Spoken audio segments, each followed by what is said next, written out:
Voilà, on va passer ici. Alors ici, Tropidacris scolaris, qu'est-ce qui se passe? Eh bien écoutez, ça se passe très très bien.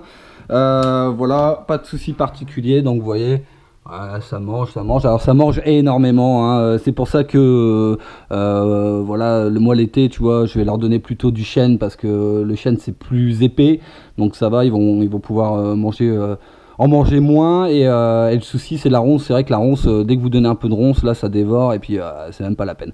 Donc ça dévore beaucoup. Mais c'est très très très sympa à élever, voilà, c'est vraiment une espèce que j'adore.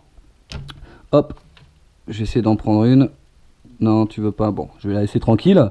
Voilà, c'est une espèce que j'adore, déjà parce c'est une grosse espèce, hein, donc c'est impressionnant. Et puis également, je sais pas, elle est fascinante. C'est une espèce qui est fascinante. Et puis là, vous voyez, j'ai quand même des grosses femelles. Et la bonne nouvelle, c'est que j'ai eu des pontes. Eh ouais. Donc là, j'en ai ramassé une ce matin. Voilà. Alors, j'ai juste enlevé un petit peu parce que faut savoir qu'elle emballe ses œufs dans une sorte de sac. C'est assez spécial, hein, voilà. Et là, vous voyez donc les œufs dedans. Voilà, donc ça fait une sorte de sac comme ça, brillant. Donc c'est assez compliqué à retrouver, hein, ce genre de tech.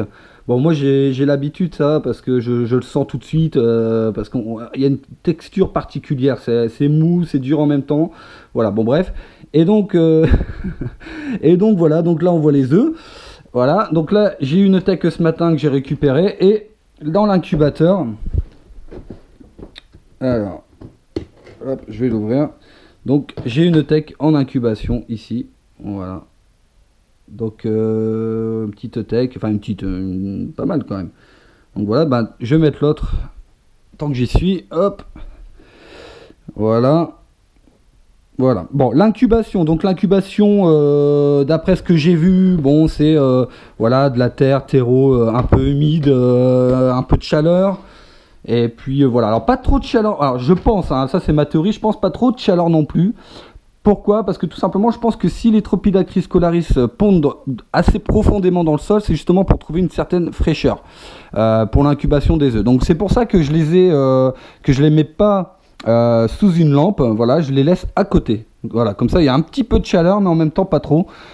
Donc voilà, et puis écoutez, l'incubation maintenant c'est 9 mois, 1 an. Donc on a le temps de voir venir.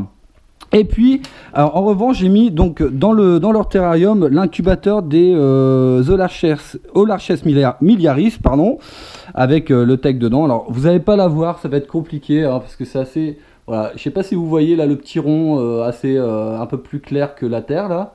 Voilà, ça c'est le fond de le tech. Et j'ai regardé un petit peu, le tech est à peu près, je pense, entre 30 et 50 œufs. Voilà, donc c'est pas énorme, mais c'est déjà pas mal. Et puis écoutez, on verra. En tout cas, si ça marche, je serais bien content. Donc voilà, pour les Olarches et pour donc les Tropidacris scolaris. Alors on passe ici avec la bonne nouvelle, hein, puisque là j'ai eu une naissance de Ricnema versirubra. Voilà, j'ai une petite naissance, donc je suis plutôt content, vraiment content d'ailleurs. Ah il est là-bas, hop, je vais vous le montrer. Vous verrez que déjà la naissance il est déjà bien balèze. Voilà, je sais pas si vous le voyez bien. Et donc je suis content parce que c'est une espèce que j'aime bien. C'est une espèce qui est vraiment massive, vraiment grande. En fait elle est plus grande que le Ricnema goliath. Elle a peut-être moins de couleurs, c'est moins flashy, mais en tout cas voilà, c'est une espèce que j'apprécie bien. Donc là vous voyez il y a du Pyracantha. J'ai mis un petit peu de ronce, mais apparemment ils aiment bien cette Pyracantha, hein, vraiment. Donc j'ai mis un peu de Pyracantha, et puis écoutez, on verra, affaire à suivre, hein. J'espère que je réussirai l'élevage, en tout cas, ça me ferait vraiment plaisir. Hop, ici, on a l'incubateur d'Ecnemido Phylum. Donc là, pour l'instant, pas de naissance, hein. J'ai déjà eu 3 naissances hier, donc on va les laisser un petit peu tranquilles.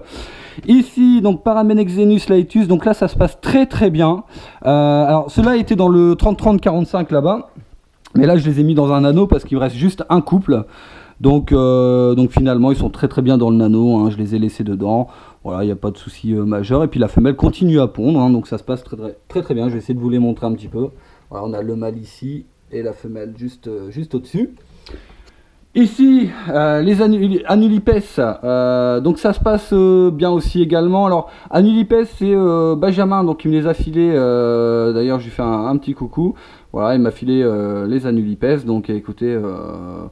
Bon bah ça se passe bien, j'aurais mis du Troen, ils sont dans le petit nano et puis je les changerai quand ils seront un peu plus grands. Alors le problème c'est que je risque de manquer un peu de place, malheureusement, donc il va falloir que je trouve un local, que je trouve quelque chose pour pouvoir me ragrandir un petit peu, avoir un peu plus de terrain. Parce que c'est vrai que bon, dès que les Eurycnema verruba vont grandir, est-ce que ceux-là seront morts? Est-ce que je pourrais les mettre dedans? Enfin vous voyez, il va falloir que je m'organise, c'est un peu chaud. Un peu chaud. Voilà, donc ensuite, ouais, donc merci à Benjamin pour une Necrocyan Ulipes. Ensuite, on va passer ici. Alors ici, il n'y a rien de spécial, hein. J'ai eu une naissance de Neoiracia Fruchtorferi, mais enfin deux naissances, mais ils sont morts. Bon, c'est généralement les premières naissances, c'est pas le top. Ici, j'ai un Onchestus ou Onkestus Ranzi. Qui est né, une petite naissance, donc bon, c'est pareil, ça me fait plaisir. C'est pas une espèce que j'affectionne particulièrement, mais disons que ça fait toujours plaisir d'avoir des petites naissances. Alors il est où? Je le trouve pas. Non, je le trouve pas. Bon, bah écoutez, apparemment ça va bien parce que si je regarde par terre, je vois qu'il est pas mort, donc donc ça doit aller. Ah, ben il est derrière. Voilà, je vais vous montrer. Voilà, hop, il est ici. Voilà, donc petite naissance, hein, donc ça fait plaisir aussi. Là, on a Pompier Phasme, donc Pompier Matisse. Voilà, c'est le phasme à mon fils. Voilà, c'est un marmassoïde. Merde, putain, je l'ai fait tomber dans l'eau. Merde. Ouais, bah, je vais le récupérer après. Il est sur le. Heureusement, il est sur le l'essuie-tout. Ouais, super. Bon, c'est le petit phasme à mon fils, hein, le phasme pompier Matisse. Hein, voilà. Là, l'incubateur des Necrocyan Ulipes. Donc là, pour l'instant, pas de naissance. Je commence à m'inquiéter un peu. Je vais vous dire la vérité, je commence à m'inquiéter un peu parce que depuis février, ils pondent. Enfin, ils ont pondu depuis février. Là, on est quand même en août. Donc, bon, on verra bien. Je sais que c'est pas forcément très rapide, hein, Necrocyan. Hein. Mais bon, on verra bien ce que ça donne. Je pense qu'il faut pas s'inquiéter. Voilà, bah écoutez, ensuite on a les iules, donc là ça se passe bien, il n'y a pas de souci particulier. Donc là je les ai mis dans un gros bac avec pas mal de substrat. Alors le substrat c'est de l'humus, hein, directement, voilà. Et alors pourquoi j'ai mis pas mal de substrat? Parce que la femelle m'avait l'air un peu grosse et je pense qu'elle devrait pas tarder à pondre. Donc voilà, j'ai mis pas mal de substrat et puis on va attendre de voir ce que ça donne. Ici, on a donc les amblipiges. Alors, les amblipiges, ça se passe super bien. Je vais pas vous mentir, ça se passe vraiment super bien. Puisque j'ai eu quelques mus et bah écoutez, ils mangent bien. Ils sont bien dans leur petit truc. Alors là, c'est des petits. Voilà, par exemple ici. Là, c'est des petits terras, donc une petite batterie où j'ai mis les diadémas, les diadémas, tout simplement. Tout simplement parce qu'ils sont petits, hein, donc voilà, je les mets dans les petits terrariums. Quand ils seront un peu plus grands, je les changerai peut-être de terrarium, on verra. Et puis voilà, donc là ça se passe vraiment bien les amblipiges, hein, pas de souci particulier. On a des mus, d'ailleurs je vais vous montrer une mue, enfin une exuvie plutôt. Voilà, exuvie, donc c'est assez marrant. Voilà. Et donc dans cette batterie là, avec les plus grands, j'ai mis les plus grands, hein, les Variegatus. Alors en sachant que pourquoi je les ai mis dans les terras, parce que si vous vous souvenez bien, ils étaient dans des boîtes, dans des petites boîtes comme ça là, toutes simples en plastique. Bah, tout simplement parce que j'ai une diadéma qui a mué, qui a mal mué. Disons qu'elle a bien mué. Il lui manquait juste un petit bout d'antenne qui est resté dans l'exuvie. Et donc ça me faisait un peu chier parce que voilà, j'ai vraiment envie d'avoir des amblipiges, des belles amblipiges quoi. Hein. Donc de ce fait là, je les ai changés, maintenant je les ai mis dans les terras et je pense que là ils ont un peu plus de place pour muer et de se sentir peut-être un peu mieux. Alors j'ai même une diadéma Variegatus qui a mué, donc je vais vous la montrer. Voilà, elle commence à avoir une belle taille, hein. Voilà. Hop.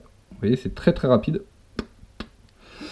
Voilà, donc elle a mué, donc elle a une belle taille. Alors elle est très mince par contre, donc je vais les nourrir, je pense, alors soit aujourd'hui, soit demain, pour qu'elle puisse manger un petit peu. Alors c'est normal, hein, généralement après les mues, elles mangent pas spécialement.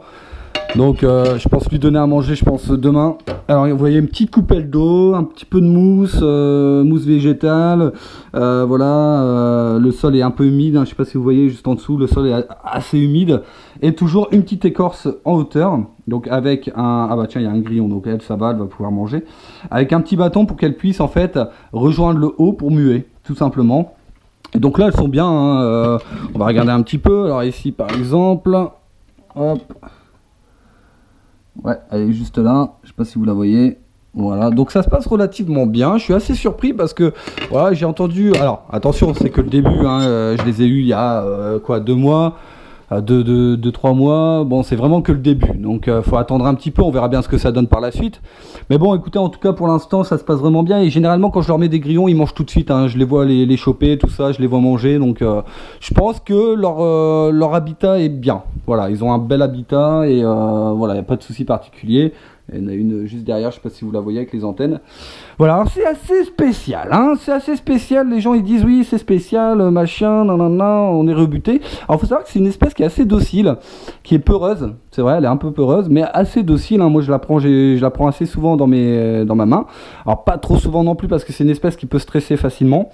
Voilà, c'est assez spécial, c'est vrai, mais je pense que c'est une espèce qui pourrait plaire à pas mal de monde, et surtout ceux qui aiment le reptile ou l'arachnide, hein, tout simplement, puisque c'est un mélange de scorpion, d'araignée, et en même temps c'est pas venimeux du tout, quoi. Ça pique pas, c'est pas venimeux, ça mord pas, ça peut pincer effectivement, mais les phasmes aussi peuvent pincer. Après voilà, c'est pas bon, il n'y a pas de souci particulier. Voilà, bah écoutez, je pense qu'on a fait le tour, hein, donc avec ici les incubateurs que j'ai humidifiés, parce que c'est vrai que dehors il fait très très chaud, donc voilà, donc humidifié, et voilà, bah je crois qu'on a fait le tour. Écoutez, ça se passe très très bien pour l'instant dans l'élevage, comme vous le voyez, il y a pas mal de nouveautés, et bah écoutez, il faut y aller, quoi, faut foncer. Voilà, si vous avez envie d'élever des espèces, des phasmes, des criquets, tout ça, n'hésitez pas, hein, faut y aller, c'est vraiment une belle aventure en tout cas. Et donc voilà, bon, pour tous ceux qui voudraient acquérir les Mermasoidea, je vous mets le lien encore une fois dans la description. Les Achatina fulica, le lien est dans la description également. Pour tous ceux qui veulent voir ma précédente vidéo, c'est juste là. Voilà, vous cliquez.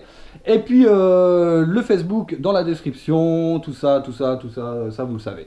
Écoutez, en tout cas, là ça y est, c'est les vacances. Moi je pars pendant une semaine sur les côtes du Nord, hein, voilà, je suis nordiste, voilà, enfin les côtes du Pas-de-Calais plutôt. Voilà, je pars une petite semaine à la plage. Donc c'est vrai que pour les élevages, pour tous ceux qui partent, ce que je vous conseille de faire, c'est voilà, juste avant de partir, moi c'est ce que je fais en tout cas, quelques heures avant de partir, vraiment quelques heures, hein. Je mets des ronces fraîches, beaucoup d'eau dans le bac à eau, hein, pour les plantes. Voilà, et vous humidifiez un petit peu. Et puis logiquement, alors moi je pars une semaine, logiquement une semaine, voilà, ça va, il n'y a pas de souci particulier. Bon bah écoutez, je vais vous souhaiter en tout cas une excellente journée, une excellente soirée. C'était Julien de Phasmaniac. Ciao à tous.